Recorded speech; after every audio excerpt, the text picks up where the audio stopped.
ناظرین، ہم نے حصہ اول میں سن چکے ہیں کہ کیسے حضرت موسیٰ علیہ السلام شہر مدین پہنچے اور وہاں پر ان کی ملاقات حضرت شعیب علیہ السلام سے ہوئی، اور شعیب علیہ السلام نے آپ کے سامنے کیا شرطیں رکھی، یہ سب ہم نے حصہ اول میں جان چکے ہیں۔ تو آئیے اب ہم حصہ دوم میں حضرت موسیٰ علیہ السلام کی تفصیلی معلومات حاصل کرتے ہیں۔ ویڈیو پسند آئے تو ویڈیو کو لائک، شیئر اور چینل کو سبسکرائب ضرور کریں۔ جب نکاح ہو گیا تو دونوں میاں بیوی وہاں سے روانہ ہوئے اور راستے میں ایک جگہ پہاڑی کی طرف انہوں نے آگ دیکھی۔ موسیٰ علیہ السلام نے اپنی بیوی سے کہا کہ تم یہاں ٹھہرو، میں آگ لے کر آتا ہوں، اور اگر کوئی شخص وہاں مل گیا تو اس سے راستہ بھی معلوم کر لوں گا۔ وہاں گئے تو میدان کے کنارے پر درخت میں سے آواز آئی، مبارک ہے وہ جو اس آگ میں ہے اور جو اس کے چاروں طرف ہے، تم طوا کے میدان میں ہو، اپنے جوتے اتار دو، میں بڑی دانائی والا اللہ ہوں، تم جو کچھ دیکھتے ہو میں ان تمام چیزوں کا خالق و مالک ہوں، تمام جہان کا پالنے والا ہوں، میں نے تمہیں پیغمبری کے لیے چن لیا ہے، جو کچھ میں کہتا ہوں اس کو سن، میری عبادت کر اور میری یاد کی خاطر نماز کی پابندی کر، بے شک قیامت آنے والی ہے۔ موسیٰ علیہ السلام، تمہارے دائیں ہاتھ میں کیا ہے؟ انہوں نے کہا، یہ میری لاٹھی ہے، اس پر سہارا لیتا ہوں، اپنی بکریوں کے لیے اس سے پتے جھاڑتا ہوں، اور اس کے سوا اس سے اور بھی کام لیتا ہوں۔ اللہ تعالی نے حکم دیا کہ اس لاٹھی کو زمین پر ڈال دو۔ لاٹھی جو ڈالی تو وہ سانپ کی طرح دوڑی ہوئی دکھائی دی۔ اس پر وہ ڈر گئے۔ اللہ تعالی نے ارشاد فرمایا کہ اس کو پکڑ لو اور ڈرو نہیں، ہم ابھی اس کو پہلی حالت پر کر دیتے ہیں، اور اپنا دائیں ہاتھ اپنے بائیں بغل میں دو، پھر نکالو، بلا کسی عیب کے نہایت روشن ہو کر نکلے گا۔ یہ دوسری نشانی ہوگی تاکہ ہم تم کو اپنی قدرت کی نشانیوں میں سے بعض نشانیاں دکھا دیں۔ ان دونوں نشانیوں کے ساتھ ساتھ اللہ تعالی نے حضرت موسیٰ علیہ السلام کو فرعون کے پاس بھیجا اور فرمایا، اس ملک میں فرعون نے فساد پھیلا رکھا ہے اور سرکشی پر کمر باندھ رکھی ہے۔ آپ نے فرمایا کہ مجھے ڈر ہے کہ وہ مجھے جھٹلائے گا، میں نے اس کے ایک آدمی کو مار دیا تھا، اب وہ مجھے مارنے کی کوشش کرے گا، میرا جی رکتا ہے، میری زبان کھول کے لوگ میری زبان سمجھ لے، اور میرے بھائی ہارون کو بھی میرے ساتھ کر دے کہ مجھے قوت ملے۔ حضرت موسیٰ علیہ السلام کی دعا قبول ہو گئی، اور دونوں بھائیوں نے مصر میں جا کر فرعون سے کہا کہ اللہ تعالی نے ہمیں تیرے پاس بھیجا ہے کہ تو بنی اسرائیل کو نہ ستا اور انہیں ہمارے ساتھ روانہ کر دے، ہمارے پاس تیرے رب کی نشانیاں ہیں، اور یہ بھی یقین کر لے کہ سلامتی اس شخص کے لیے ہے جو سیدھی راہ پر ہے، اور جو شخص جھٹلائے گا اور سرکشی کرے گا اس پر اللہ کا عذاب آئے گا۔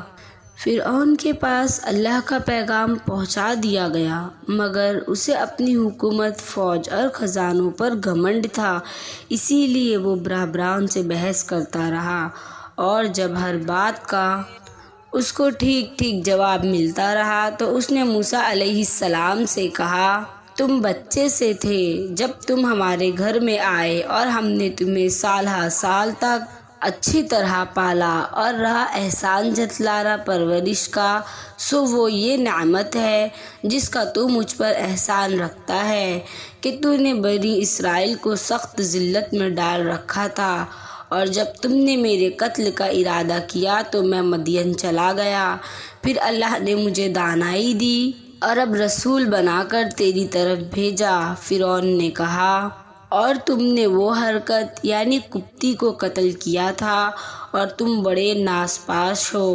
حضرت موسیٰ علیہ السلام نے جواب دیا کہ واقعی میں اس وقت وہ حرکت کر بیٹھا تھا اور مجھ سے غلطی ہو گئی تھی۔ فرعون اس بات کو سن کر لاجواب ہو گیا اور بات بدل کر پوچھنے لگا، تمہارا رب کون ہے؟ آپ نے فرمایا، جس نے آسمان اور زمین کو پیدا کیا، جو نہ صرف تمہارا مالک ہے بلکہ باپ دادا سب کا پالنے والا ہے۔ فرعون نے درباریوں سے کہا کہ یہ تو کوئی دیوانہ ہے جو بہکی باتیں کر رہا ہے۔ آخر جب وہ ہر طرح سے تنگ ہو گیا تو اس نے تمام ملک میں ڈھنڈورا پٹوایا، بڑے بڑے جادوگروں کو بلوایا، چاروں طرف ہرکارے دوڑ دیے اور عید کے دن سب کے سب میدان میں جمع ہوئے۔ اب ایک طرف فرعون تھا، اس کے درباری، شاہی فوجیں اور اس کی قوم، اور دوسری طرف غریب اور بے کس حضرت موسیٰ علیہ السلام اور ہارون علیہ السلام تھے، اور اللہ کے سوا اور مدد کرنے والا کوئی نہ تھا۔ جادوگروں نے نظر بندی کر کے اپنی رسیاں اور لاٹھیاں ڈال دی اور دیکھنے والوں کو ایسا معلوم ہوا کہ وہ سب دوڑ رہی ہے۔ حضرت موسیٰ علیہ السلام پہلے تو ڈر گئے، مگر اللہ تعالیٰ نے کہا، تو نہ ڈر، تیری ہی فتح ہوگی، تیرے داہنے ہاتھ میں جو لاٹھی ہے اسے ڈال دے کہ وہ ان سب کو نگل جائے گی۔ جو کچھ انہوں نے بنایا ہے یہ صرف جادو ہے، جہاں اللہ کا حکم آ جائے وہاں جادو کوئی کام نہیں کر سکتا۔ اب جو انہوں نے اپنی لاٹھی ڈالی تو وہ بہت بڑا اژدہا بن کر سب کو نگل گئی۔ جادوگروں نے جو دیکھا تو وہ سب کے سب سجدے میں گر پڑے اور کہا کہ ہم موسیٰ علیہ السلام اور ہارون علیہ السلام کے رب پر ایمان لے آئے۔ فرعون نے غصے میں آ کر کہا، تم اس کو مان لیا اور تم نے اس کے رب پر ایمان لے آئے؟ کیا وہی تمہارا بڑا ہے جس نے تم کو جادو سکھایا ہے؟ تم سب نے مل کر یہ شرارت کی ہے، تم سب کے ہاتھ اور پاؤں کاٹ ڈالوں گا اور پھر سب کو سولی پر چڑھا دوں گا۔ مگر ان جادوگروں پر دھمکی کا کچھ اثر نہ ہوا۔ انہوں نے کہا، ہمیں کچھ پرواہ نہیں ہے، اپنے رب کے پاس جانا ہے، زور تو بس اسی زندگی تک چل سکتا ہے۔ جو کچھ تجھے کرنا ہے کر لے، اے ہمارے پالنے والے، ہم تجھ پر ایمان لے آئے۔ جب ہم پر یہ مصیبتیں آئی تو ہم نے صبر دینا اور دنیا سے مسلمان ہی اٹھانا۔ فرعون نے ان جادوگروں کو جو مسلمان ہو گئے تھے سولی پر چڑھا دیا اور ان کے ہاتھ پیر کٹوا دیے۔ اتنی تکلیفوں کے ہوتے ہوئے بھی وہ ایمان پر قائم رہے۔ اس واقعے کے بعد فرعون کی قوم اللہ تعالیٰ پر ایمان نہیں لائی اور اپنے غرور پر ہی رہی۔ اللہ تعالیٰ بڑا مہربان ہے، وہ بار بار اپنے بندوں کو سیدھی راہ دکھاتا ہے۔ اس کے بعد اللہ پاک فرعون اور اس کی قوم کو ڈرانے کے لیے طرح طرح کے عذاب بھیجتا رہا۔ کبھی لوگوں کی نصیحت کے لیے قحط ڈال دیا اور پیداوار کی کمی کر دی، مگر جب کبھی ان پر کوئی آفت آتی تو یہی کہتے کہ موسیٰ اور ان کے ساتھیوں کی نحوست ہے۔ پھر اور زیادہ سمجھانے کے لیے ان پر وبا، ٹڈیاں، جوئیں، مینڈک اور خون کی نشانیاں بھیجی، مگر جب کبھی ان پر کوئی عذاب آتا تو حضرت موسیٰ علیہ السلام سے کہتے کہ آپ ہمارے لیے دعا کریں، اگر عذاب ٹل گیا تو ہم ضرور مسلمان ہو جائیں گے۔ مگر ان کی حالت یہ تھی کہ ادھر عذاب ٹلا اور ادھر وہ اپنے اقرار سے پھر جاتے تھے۔ جب ان کی حد ہو گئی تو اللہ کے حکم سے حضرت موسیٰ علیہ السلام اپنی تمام قوم کو لے کر وہاں سے راتوں رات نکل پڑے۔ فرعون نے بھی شرارت اور ظلم سے ان کا پیچھا کیا اور صبح ہوتے ہی ان کو سمندر کے قریب جا لیا۔ موسیٰ علیہ السلام کے ساتھی چلائے کہ ہم پکڑے گئے ہیں۔ آپ نے فرمایا ہرگز نہیں، میرے ساتھ میرا رب ہے، وہ مجھے راستہ بتا دے گا۔ غرض اللہ تعالیٰ نے بنی اسرائیل کو صحیح و سالم سمندر کے پار اتار دیا، مگر جب فرعون اور اس کے لشکر نے ظلم اور شرارت کے لیے ان کا پیچھا کیا تو دیکھتے ہی دیکھتے سب غرق ہو گئے، اور یوں اللہ تعالیٰ نے ان کے باغوں، چشموں اور عالیشان محلے سے نکالا، اور پھر ان ظالموں پر نہ آسمان رویا اور نہ زمین، اور بنی اسرائیل کو ان چیزوں کا مالک بنا دیا اس لیے کہ وہ صبر کرتے تھے۔ سمندر سے پار ہو کر یہ لوگ مصر کے ریگستانوں میں سفر کر رہے تھے۔ اللہ تعالیٰ نے انہیں دھوپ کی تکلیف سے بچانے کے لیے ان پر ابر کا سایہ کر دیا اور ان کے کھانے کے واسطے من و سلویٰ بھیج دیے۔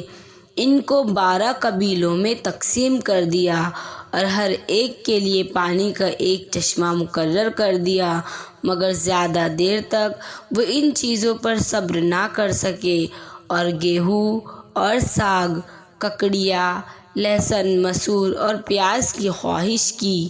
حضرت موسیٰ علیہ السلام نے مجبوراً انہیں شہر جانے کی اجازت دے دی۔ حضرت موسیٰ علیہ السلام طور پر گئے کہ اللہ تعالیٰ سے تورات حاصل کرے۔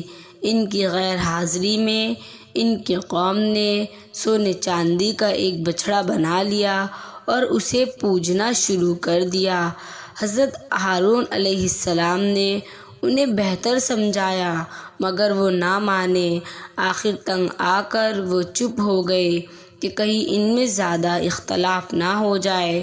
طور سے واپس آ کر آپ علیہ السلام نے ان لوگوں کو بتایا کہ تم نے بہت برا کام کیا۔ سب نے اپنے گناہوں کا اقرار کیا اور آئندہ کے لیے توبہ کی۔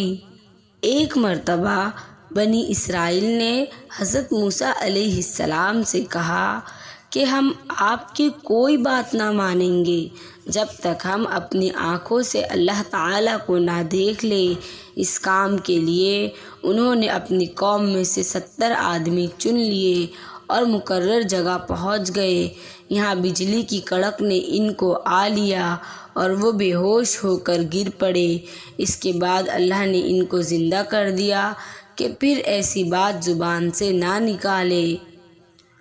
آپ نے قوم سے فرمایا کہ اللہ تعالیٰ نے تم میں نبی پیدا کیے اور تمہیں آزاد کیا، اب تم ہمت کر کے ملک شام پر حملہ کرو، اللہ تمہیں ضرور کامیاب کرے گا، اور اگر بزدلی سے کام لیا تو ضرور نقصان اٹھاؤ گے۔ مگر ان لوگوں نے صاف انکار کر دیا اور کہا وہاں کے رہنے والے بڑے بڑے بہادر اور جواں مرد ہیں، اگر وہ اپنے آپ اس ملک کو خالی کر دے تو ہم ضرور اس ملک پر قبضہ کر لیں گے، ورنہ آپ جانیں اور آپ کا خدا ہم تو یہاں سے 1 انچ آگے نہیں بڑھیں گے۔ آپ ان کا جواب سن کر بہت ناراض ہوئے اور دعا کی، اے میرے پروردگار، مجھے اور میرے بھائی کو ان نافرمانوں سے الگ کر دے۔